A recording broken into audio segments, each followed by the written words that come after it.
የሻህ መጫወቻ ነው። እንግዲህ እንደምታዩት ሶስት አይነት ከለር ያላቸው ሶስት ካሬዎች አሉ። የመጀመሪያው ካሬ ቀይ የተቀባበት ማለት ነው። ከዛ እያለ እያደገ የሚሄድ ሶስት ካሬዎች አሉት። ቀይ፣ ቢጫ፣ አረንጓዴ ወይም አረንጓዴ፣ ቢጫ፣ ቀይ። ከትልቅ ወደ ትንሽ ስንመጣ አረንጓዴ፣ ቢጫ፣ ቀይ እያለ ይሄዳል። 8 አግዳሚዎችና 8 ቋሚዎች አለው። ከቡም የሚለየው ሻህ ቡም ጨዋታው ምንድነው? ጠጠርን በጠጠር በማጣበቅ የተበላውን ጠጠር ማንሳት ነው። በሻህ ጨዋታ ጊዜ ደግሞ ስትሬት እየሰሩ የተጋጣሚ ጠጠር ከፈለጉበት ቦታ ማንሳት ነው። ልዩነቱ ይህንን የሚመስለው። በጨዋታ አጀማመር ጊዜ ቡም ሁለት ጠጠር ነው የሚደረደር። ሻህ ደግሞ አንድ ጠጠር እየደረደርን እንሄዳለን ማለት ነው። በዚህ መሰረት እንበልና ጋሼ እጣ ደርሶታል የሚባለው ጠጠር ለመደርደር ብቻ ነው።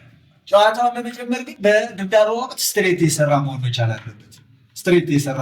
አለበት። ጨዋታው ጀምረው በዚህ ሂደት ስትሬት መስራት ካልተቻለ እጣ የደረሰው ተጫዋች ሳይሆን እጣ ያልደረሰው ጨዋታውን እንዲጀምር ይደረጋል ማለት ነው።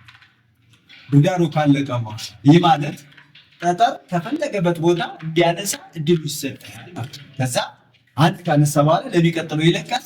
ከዛ በኋላ ተራ በተራ ጠጠሮችን በማንሸራተት ስትሬት መስራትና በመዝጋት የሚደረግ ጨዋታ ነው የሚሆነው። እጣ ደርሰዋልና ጀምር ከፈለገበት ቦታ። እኔ ምንድነው የሚጫወተው? አሁን እሱ ሲያስቀምጥ ለራሴ በሚመቸኝ መንገድ ብዬ ያው እዚህ ያስቀመጥኩኝ።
አሁን ኦልሬዲ ጨዋታው የማለቅ እድል አለው። ያው እሱ ብዙ ጊዜ ቡና አዳፕት ስላላደረገው ነው።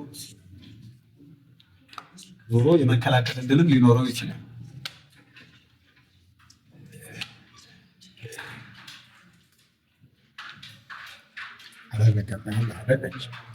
አንተ ታስቀድማለህ።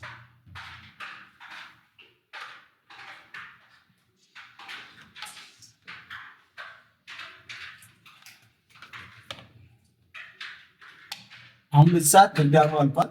ቀድሞ ስትሬት ይሰራል። እኔ ስለሆነ ከፈለኩበት ቦታ ላይ ጠጠር እንዳነሳ ይደረጋል። ስለዚህ እኔ ሳነሳ እዚህ ላይ ማስተዋል ያለባችሁ የምታነሱት ጠጠር ለቀጣይ አበላል እንዲመች ነው። እኔ ምሳሌ ይቺን አነሳለሁ።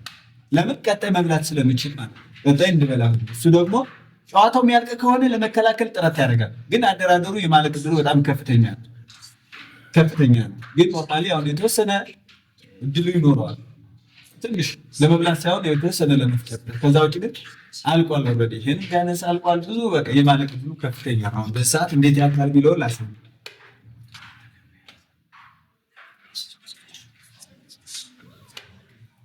አሁን እንደዚህ የሚያነሳ ከሆነ ጨዋታ ምን ሆነ?